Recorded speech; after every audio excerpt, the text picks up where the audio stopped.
लोगों ने last section में हमने डिस्कस किया था 1.2 diversity in the living world, और वहाँ से हम आपसे एक क्वेश्चन पूछेंगे आज। उस क्वेश्चन का जवाब देना है आपको, क्योंकि कल मैंने इसे पढ़ाया था और जो हमने पिछला पढ़ा है उसको हम थोड़ा थोड़ा डिस्कस भी करते चलेंगे। वहाँ पे मैंने जब आपको टेक्सोनॉमी बताया था तो वहाँ पे एक टर्म आया था विच वॉज सिस्टमैटिक्स।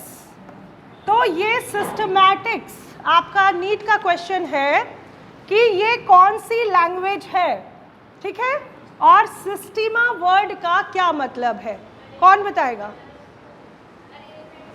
एंड कौन सी लैंग्वेज है ये, कौन सा, इसमें हमने ग्रीक है, लैटिन है, रोमन है, राइट। तो इसका आंसर है कि सिस्टीमा इज लैटिन एंड इसका मतलब होता है सिस्टमैटिक अरेंजमेंट, ठीक है। सिस्टीमा वर्ड का मतलब क्या होता है? सिस्टमैटिक अरेंजमेंट, एंड आपका ये लैटिन में होता था, ठीक है। अब हमने कल बात किया था बेटा टैक्सोनॉमी की, और टैक्सोनॉमी में हमने आपको बताया था INC के बारे में। तो इसमें क्वेश्चन ये आता है कि जो फर्स्ट स्टेप ऑफ टैक्सोनॉमी, जो सबसे पहला स्टेप है टैक्सोनॉमी का, वो कौन सा है? ऑप्शंस हैं, options I am giving. Identification, nomenclature, classification, none of the above. None of the above कितने? एक मिनट यार, टैक्सोनॉमी को हमने बताया था कि इट इज डबल P, यानी principle and procedure, study of principle and procedure of the classification, ठीक है। और उसमें हमने बताया था कि जो फर्स्ट स्टेप है वो आपका आइडेंटिफाई करना है, जिसमें हमने आपको एक एग्जांपल दिया था ट्रॉपिकल रेन फॉरेस्ट का, ठीक है। वहाँ पे हमने बाइनोमियल सिस्टम ऑफ नॉमेनक्लेचर कल पढ़ा था। My first question is, taxonomy से शुरू करते, who gave the term taxonomy? APD कंडोले। Who is the father of taxonomy? देख के नहीं, नो चीटिंग। देखिए आप कब तक देखोगे, you have to by heart, you have to उसको जीना पड़ेगा। अगर हम टैक्सोनॉमी पढ़ रहे हैं तो we have to live the taxonomy. तो who is the father of taxonomy? Carolus Linnaeus. Who is the father of Indian taxonomy? Santapau, ठीक है। फिर उसके बाद हमने बात की थी बाइनोमियल सिस्टम की, बाइनोमियल नॉमेनक्लेचर की। उसमें हमने एक बात कही थी कि वैलिड नेम की, हमने कहा था वैलिड नेम, जो वैलिड नेम, अगर वो वैलिड नेम क्या होता है? हमने आपको एग्जाम्पल दिया था एप्पल का।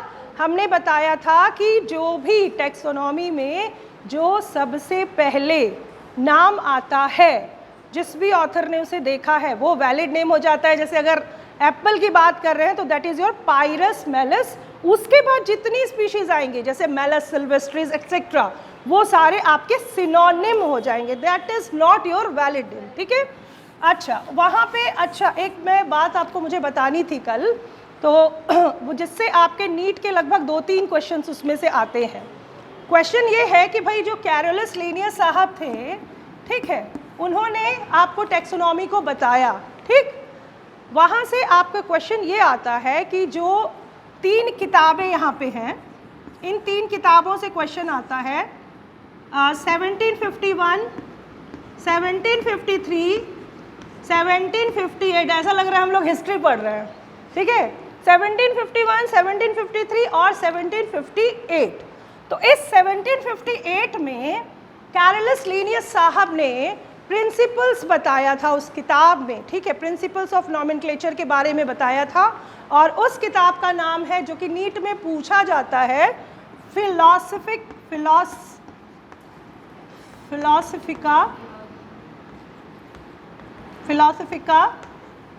ठीक है, फिलोसफिका बोटानिका, ये किताब थी।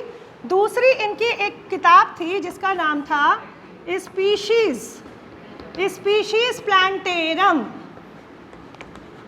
ये बताइए ये किताब जो है किसके नॉमेनक्लेचर के लिए था, प्लांट्स के कि एनिमल्स? प्लांट्स। इन्होंने इन तीनों किताबों से क्वेश्चन आता है आपका कि जो 1753 में इन्होंने स्पीशीज प्लांटेरम लिखा था उसमें नॉमेनक्लेचर सिस्टम था फॉर व्हाट? फॉर प्लांट्स, ठीक है। और एनिमल्स के लिए इन्होंने क्या लिखा था? यस, सिस्टेमा नेचुरे, ठीक है। इन्होंने इसका 10वां edition, 10th edition of Systema Naturae. तो देखिए यहाँ से हमें क्वेश्चंस मिलते जा रहे हैं कि we have to read about the questions, ठीक है। तो यहाँ पे हमें कैरोलस लिनियस ने बहुत सारा काम कर रहे हैं वो, ठीक है। तो यहाँ पे इन्होंने फिलोसफिका बोटानिका के बारे में बताया, फिर स्पीशीज प्लांटेरम के बारे में बताया, फिर सिस्टेमा नेचुरा के बारे में बताया। अच्छा, यहाँ पे क्वेश्चन आपका आता है क्योंकि ये प्लांट्स के लिए है और ये एनिमल्स के लिए है। जो इन्होंने स्पीशीज प्लांटेरम लिखा that was for the plants and ये फॉर किसके नॉमेनक्लेचर सिस्टम के लिए? एनिमल्स के लिए।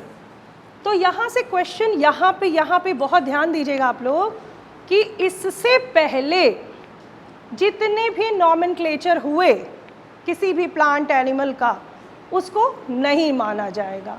That will not be valid, that will not be valid, वो वैलिड नहीं माना जाएगा। उसके बाद जितने आए 1753 के बाद का प्लांट्स का और 1758 के बाद से जो एनिमल्स, तो नॉमेनक्लेचर सिस्टम हम मानेंगे एनिमल्स के केस में 1758 के बाद का और इसके में 1753 के बाद का, ठीक है।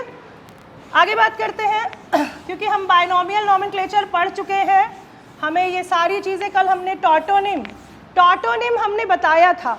मेरा सवाल है, मान लीजिए ये है आपका टॉटोनिम की हम बात कर रहे हैं,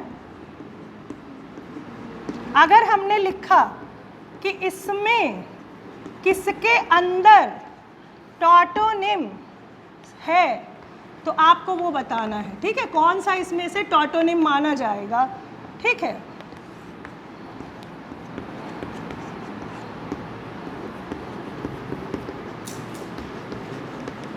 पहला मैंने लिखा है मैंजीफेरा, दूसरा रेटस, तीसरा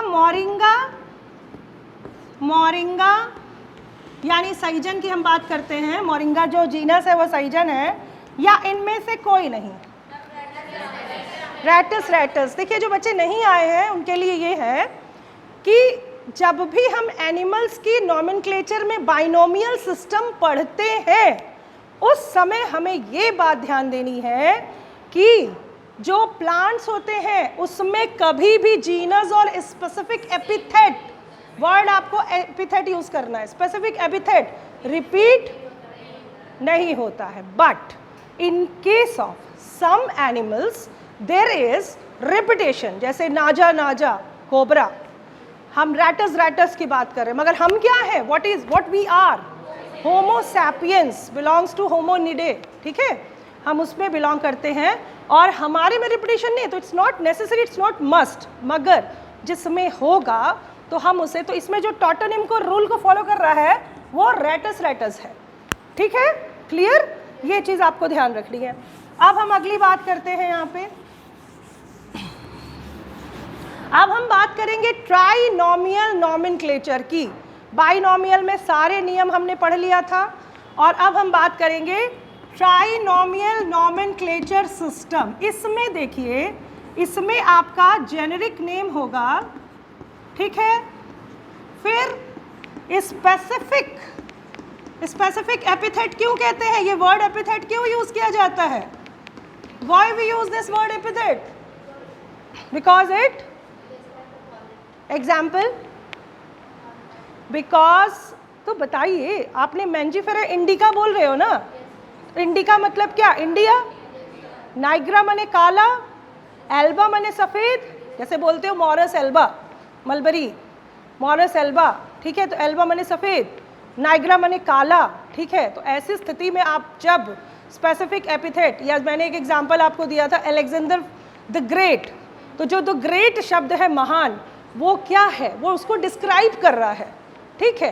तो ये एक चीज़ होती है जिसको हम एपिथेट जो है वो डिस्क्राइब करता है, उसकी क्वालिटी बताता है, हो सकता है उसका प्लेस भी बताए, ठीक है। तो यहाँ पे हम ट्राइनोमियल नॉमेनक्लेचर सिस्टम में जेनेरिक नेम भी होगा, स्पेसिफिक एपिथेट भी होगा, और तीसरी चीज आपकी आएगी सब स्पेसिफिक एपिथेट, ठीक है। Sub specific epithet, we will use these 3 words, ठीक है। These are the 3 words which we will use in the trinomial nomenclature system. For example, हम बात करते हैं एग्जाम्पल की, ठीक है। जैसे मान लीजिए हम मार्केट में गए, तो मार्केट में हमने गोभी देखी, यार गोभी ठंडियों में आलू का पराठा बनाएंगे, उसके साथ गोभी मिलाएंगे, गोभी की डिफरेंट वैरायटीज़ खाएंगे। गोभी पसंद है सबको? नहीं, कोई बात नहीं, तो फिर भी पढ़ना तो पड़ेगा। तो हम कहते हैं भाई कैबेज है, पत्ते गोभी की सब्जी, टिफ़िन में लाते हो ना, पत्ते गोभी की सब्जी, इसका उसका खाते हो एक दूसरे का। फिर आप फूल गोभी की बात करते हो जिसको आप कॉलीफ्लावर कहते हो। तीसरा एक है आपका गांठ गोभी, ठीक है, गांठ गोभी है, इसको इंग्लिश में नौहल कहते हैं। देखिए इससे हम समझते हैं, क्योंकि हमारे आम जीवन में हम गोभी का पराठा और कैबेज की सब्जी, गांठ गोभी की सब्जी बहुत पसंद की जाती है। तो इसमें हम देखते हैं, देखिए इसका जो साइंटिफिक नेम है वो brassica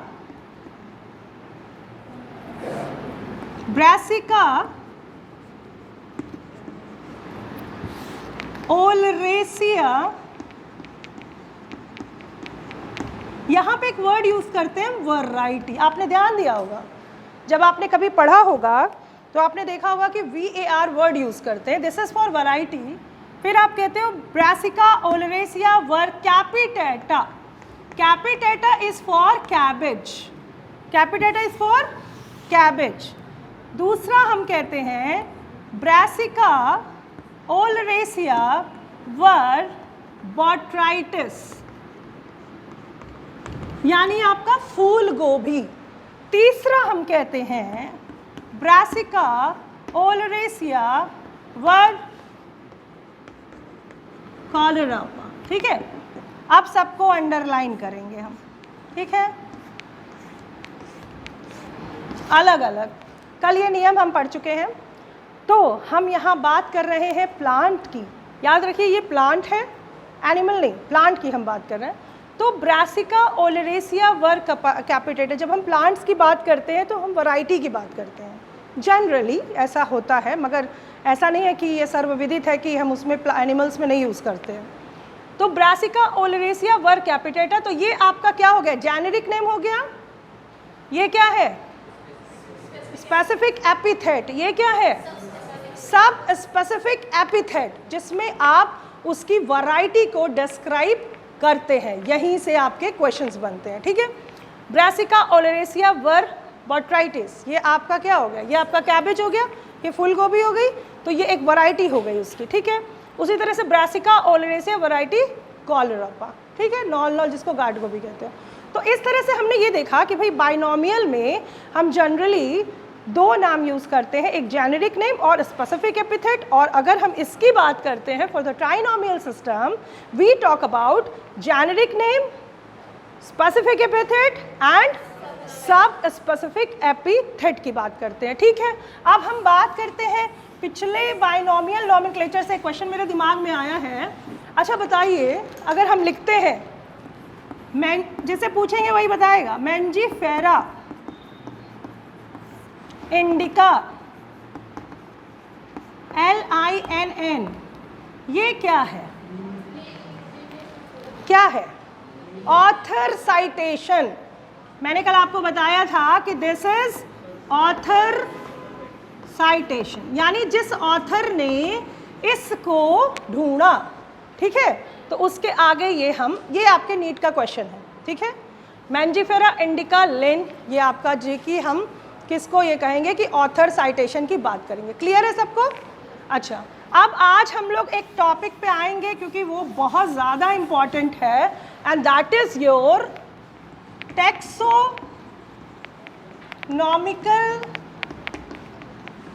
hierarchy. This is very important. देखिए, इससे सबसे पहला क्वेश्चन इसके ऑर्डर से ही आता है, मतलब सीक्वेंस से। तो इसको याद करने के लिए एक मिम्स बनाया है मैंने, तो वो है सम गर्ल्स फाइट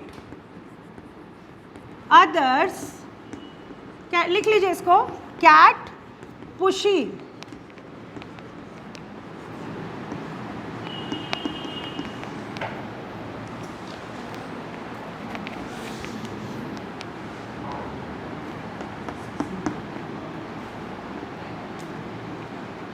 सम girls fight others cat pushy.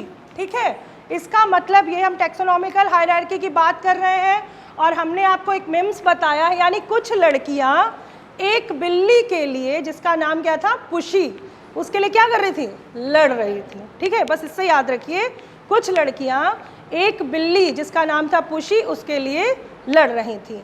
तो some girls fight others for cat pussy. ठीक है, इस बात को आपको ध्यान रखना है।